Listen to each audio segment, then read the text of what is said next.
Good morning. I'm Andy Myers at Weiss Research. I'm Jen Amos, and this is your morning market alert for Thursday, August 11th. Volatility remains the dominant theme on Wall Street today.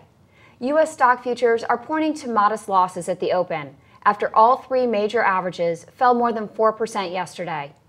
The Dow Industrials have now swung more than 400 points on 3 consecutive days. Stocks across Europe are broadly lower, amid continued heavy losses in the financial sector. French banks took a huge hit yesterday, amid rumors of a possible downgrade of the country's sovereign debt.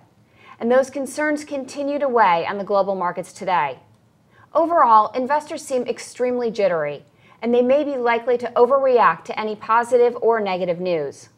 That's why we'll be closely watching the market reaction to this morning's economic data, which includes a report on June international trade and the latest weekly jobless claims figures. We'll bring you those numbers after the opening bell. The dollar has remained relatively strong recently, despite some disappointing economic data and Standard & Poor's downgrade of U.S. government debt on Friday. But today, the greenback is moving a bit lower against most of its major rivals. But there are a couple exceptions. The euro has turned down again as those rumors of a French downgrade resurface, and the Swiss franc continues to tumble from its recent highs after that country's central bank announced additional measures to curb the strength of the currency.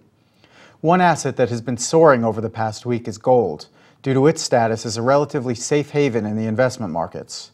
In order to cut down on speculation in the precious metal, exchange operator CME Group is raising the margin requirements for trade in a wide range of gold products. But despite the move, gold is still trading near $1,790 an ounce. Meanwhile, oil prices are dipping back below $82 a barrel this morning. They've sunk about 15% over the past month, as concerns about the health of the global economy cuts into the outlook for energy demand.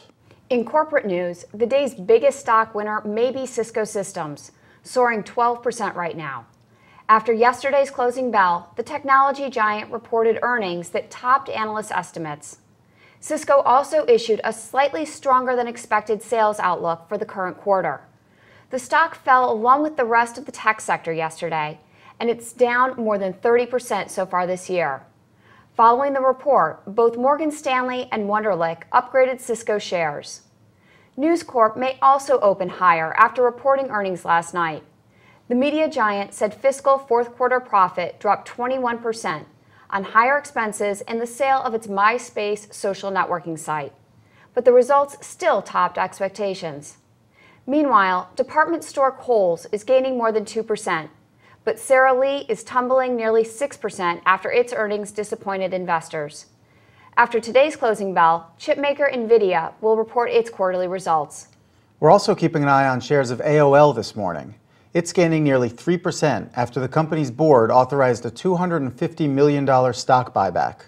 Earlier this week, the internet company reported earnings that fell short of Wall Street estimates. Meanwhile, analyst actions may move several other stocks today. Oppenheimer upgraded Chevron to outperform following a recent pullback in its stock price. Colgate-Palmolive may open higher after an upgrade from Morgan Stanley, and Wells Fargo boosted its rating on Capital One Financial following its purchase of HSBC's U.S. credit card operations earlier this week. That's the latest from Weiss Research. We'll be back after the opening bell with all the economic data and market reaction.